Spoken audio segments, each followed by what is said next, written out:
My name is Gerard Robinson.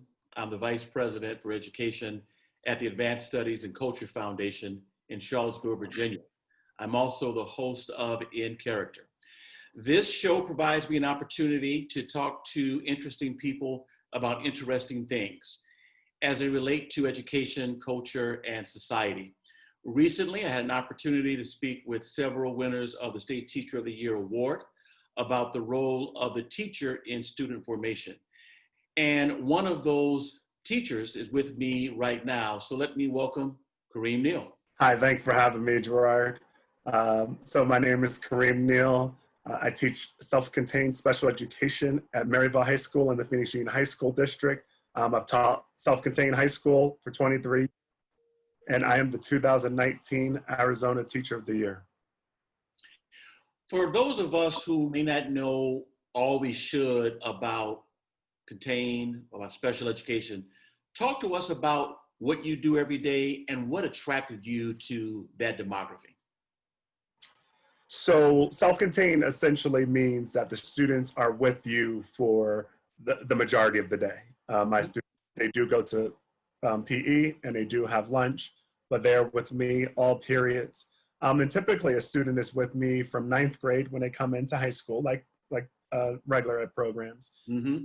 They'll leave either their senior year, their natural 4 years, but some students will even stay till they're 21 years old. You can't be in school past 21. Correct. So contained is more like the setting. Like they are with me. There's some paraprofessionals in my classroom, small class size, 15 students. We're all together for most of the day doing all the learning. So I happened upon a Special Olympics event when I was a junior at Seton Hall University, mm-hmm.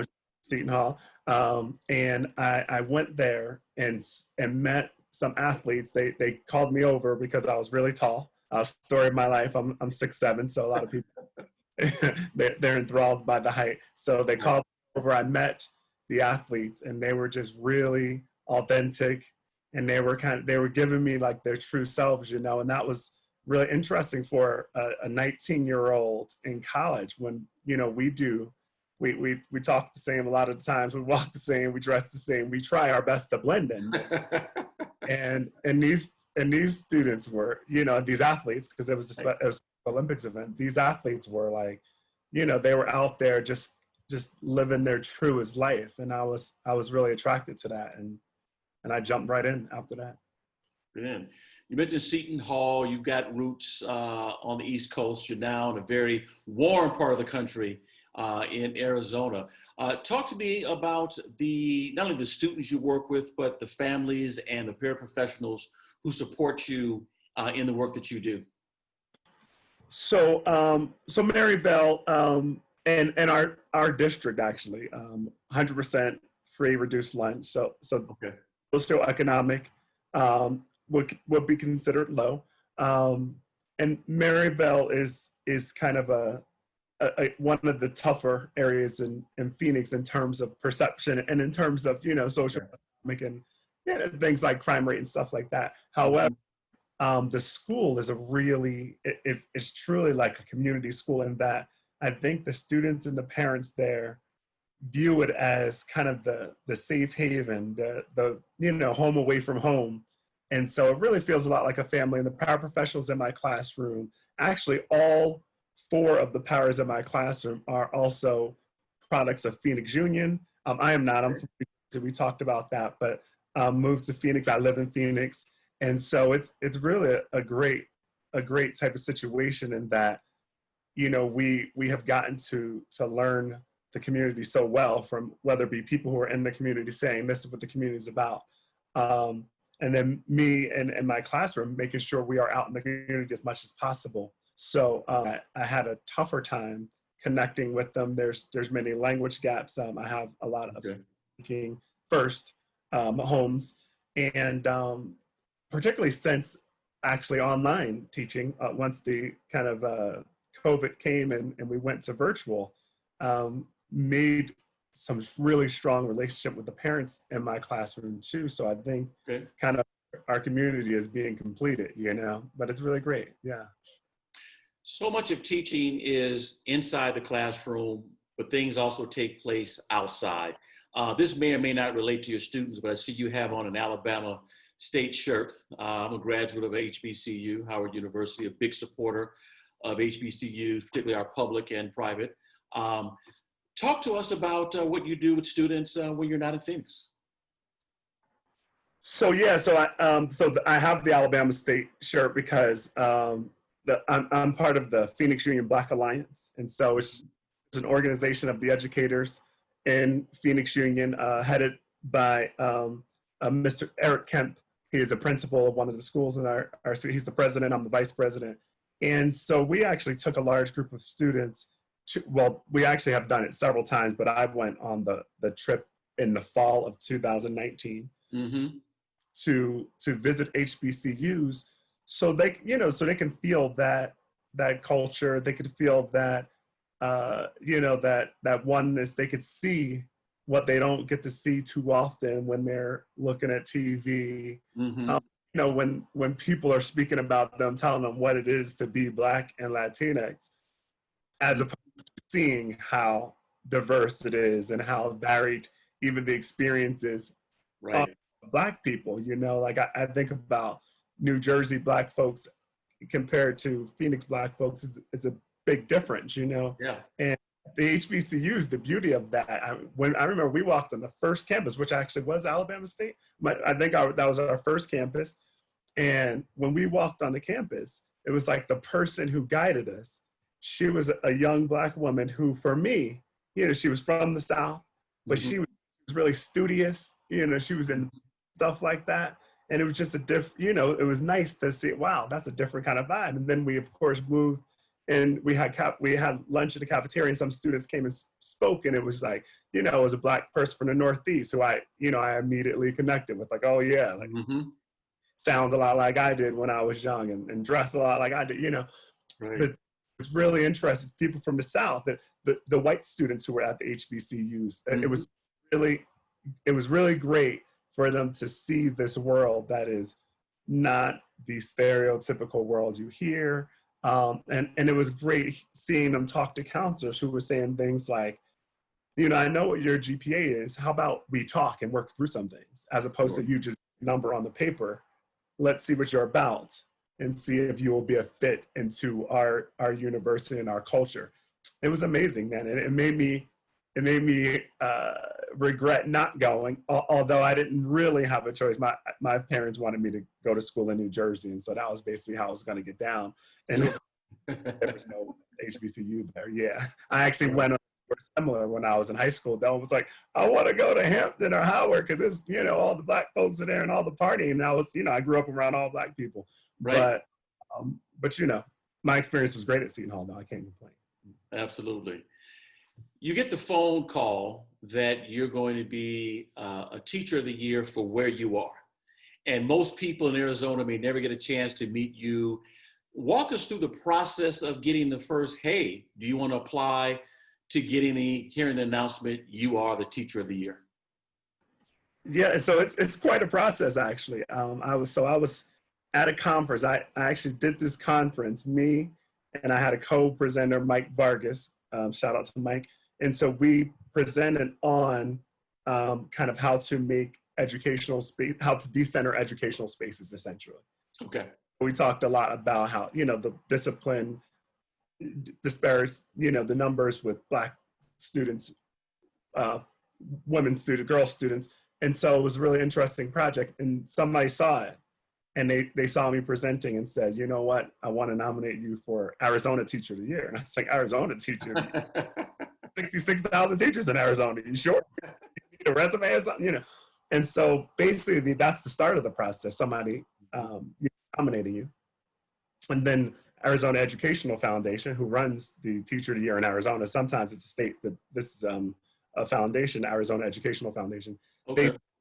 They sent me the application, and I essentially, I filled it out. And there was, just different aspects of education, like, oh, tell us about the best lesson you did. Tell us about a student that stood out. Tell us about your view of the state of Arizona education. Tell us about what you think the national education needs.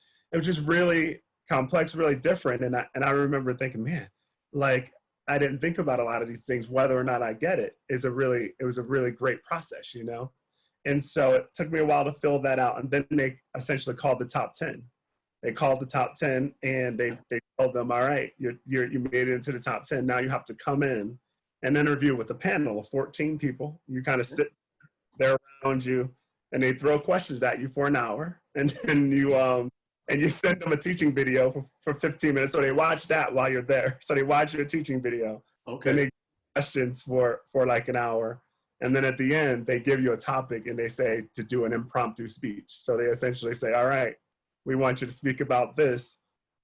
And you got 5 minutes. And you have 1 minute to prepare in your mind and then go, you know? And so that was the process, man. And then about a month later, there's an in-person award. This year it will be virtual, every other year in person. And so they broke it down to 5 finalists. They went to the 5 finalist schools for 3 hours. They recorded you doing a lesson for an hour. They recorded your students for an hour talking about you, and they recorded you talking about education for an hour. And then you go to this luncheon. It was, and that was it. They called my name and changed everything. How did it change everything for you? What duties do you have with that time? Yeah, so it changed things in several ways. The first is that, I'm a restorative justice trainer in my district, and then all of a sudden, other districts were like, "Hey, Kareem, come do some restorative justice work with us." You know what I mean? And so it helped you get out there. Your voice became bigger than just the voice on campus, the classroom. It became the voice of Arizona for education in a lot of ways, right? But there's a ton of duties you have to. I mean, you have to, but you give some speeches that you have to do, right? In Arizona specific, we had to speak to the School Board Association, Arizona School Board Association. We had to speak at ASU's graduation and NAU's graduation, which that was nerve-wracking, like 20,000 people watching you speak. Wow, okay. Right.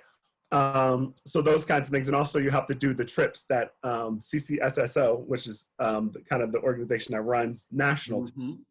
You have to do those events, which are like Space Camp, which was amazing. And going to the White House, we went into the Oval Office, met the president, met the Secretary of Education, met the vice president, went to the vice president's house.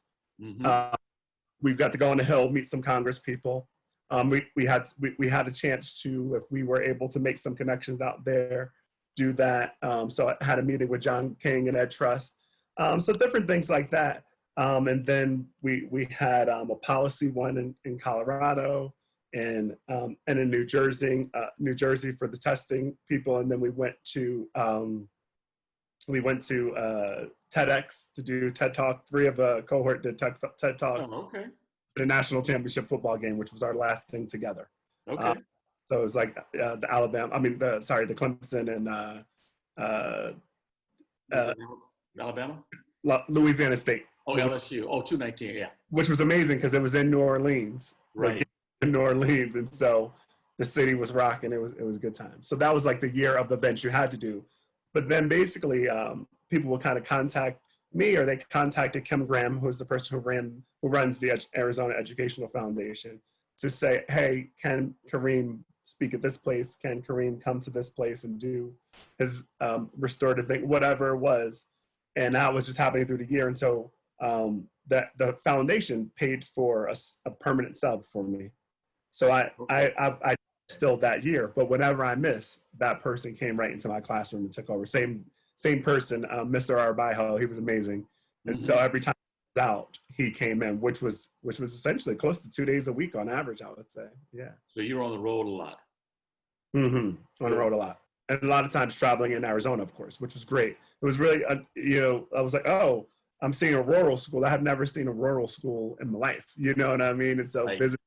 And then I went to the Rural School District Conference to see what their needs are and what they're talking about. And you're like, oh man, this is really different. So it was great to get a full picture, so that it also informed me when I'm out there talking about, things like I do an implicit bias class. I do build community stuff to consider communities not like the communities that I had in my head, right? It was like I know a ton about kind of the standard middle class, white-based communities of places like Seton Hall and work all over the country. And I know a ton about kind of urban, Black, and brown communities because I've taught in one for 20 something years, and I grew up in one, right?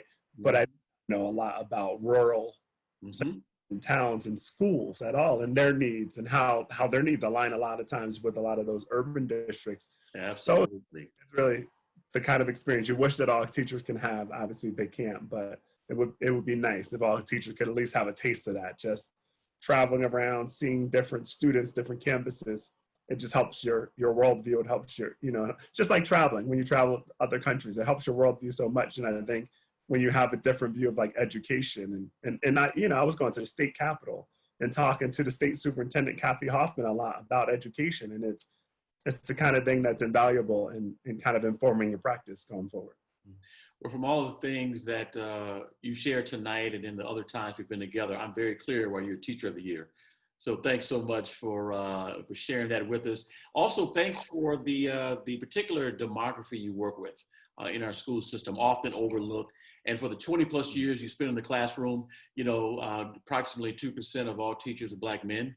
And so glad to see you in that role, not only for what you bring, but for what they learn and the message they can share with those in their communities. So Kareem, thank you so much for joining me in character, and look forward to our next conversation. Thanks for having me, Gerard.